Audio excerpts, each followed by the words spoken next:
आणि सध्या राज्यातल्या गावागावात, खेड्याखेड्यात, पाड्यापाड्यांवर, वस्त्या-वस्त्यांवरती पाण्याची टंचाई जाणवू लागलेली आहे. पाऊस अपेक्षित वेळेमध्ये आला तर ठीक, अन्यथा ही पाणी टंचाई आणखी भीषण होण्याची शक्यता वर्तवली जाते.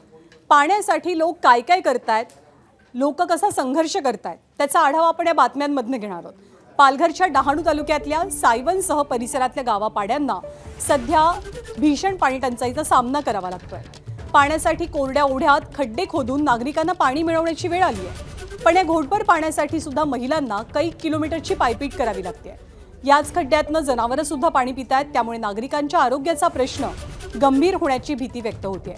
जलजीवन मिशनची कामं रखडल्यामुळे नागरिकांना पाण्यासाठी दाही दिशा करण्याची वेळ आल्याचा आरोप केला जातोय.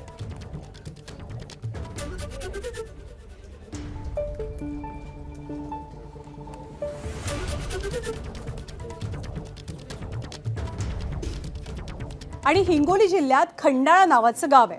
या गावामध्ये लोकांना सध्या पाण्यासाठी दाही दिशा फिरण्याची वेळ आलेली आहे.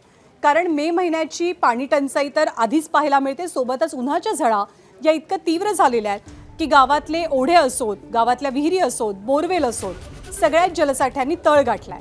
आणि ग्रामस्थांना पिण्याच्या पाण्यासाठी जीवघेणी कसरत करावी लागते. खोल विहिरीत उतरावं लागतंय आणि पाणी मिळवावं लागतंय. दुसरीकडे प्रशासनाकडून अद्याप टँकरची कोणतीच व्यवस्था झाली नसल्यानं संताप सुद्धा व्यक्त होतोय.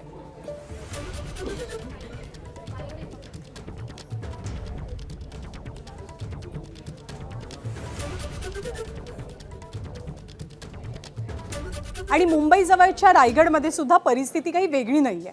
रायगडमध्ये दुष्काळग्रस्त किंवा टंचाईग्रस्त गावांची संख्या वाढली आहे आणि त्यामुळे अर्थातच टँकरची संख्या सुद्धा वाढल्याचं चित्र दिसतंय.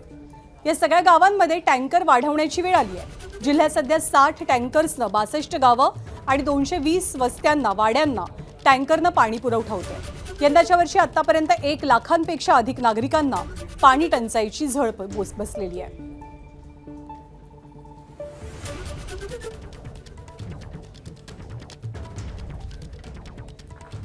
आणि पुण्याच्या जुन्नरमध्ये मांडवे नावाचं गाव आहे आणि या गावामध्ये सुद्धा सगळ्या जलस्रोतांनी सध्या अक्षरशः तळ गाठलेला आहे. त्यामुळे पाणी आणायचं कुठून, हा सगळ्यात मोठा प्रश्न या ग्रामस्थांसमोर उभा असल्याचं चित्र पाहायला मिळतंय.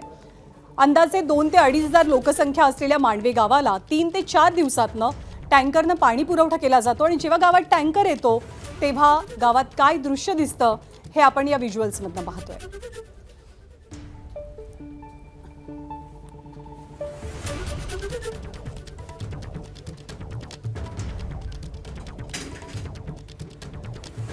आणि दुष्काळाच्या किंवा पाणी टंचाईच्या सर्वाधिक झळा या सध्या मराठवाड्याला जाणवू लागलेल्या आहेत. आणि मराठवाड्यातल्या 3 महत्त्वाच्या जिल्ह्यांसाठी जीवनदायिनी असलेली मांजरा नदी ही वाढत्या उष्णतेच्या तापमानामुळे कोरडी पडू लागली आहे. गेल्या वर्षी झालेल्या अतिवृष्टीमुळे मांजरा नदीनं रौद्र रूप धारण केलेलं आणि 4 वेळेला नदीला महापूर आलेला.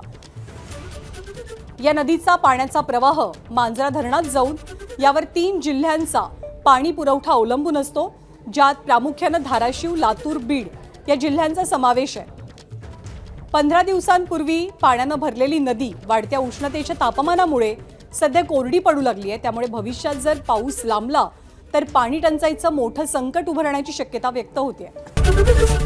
एबीपी माझा, उघडा डोळे बघा नीट.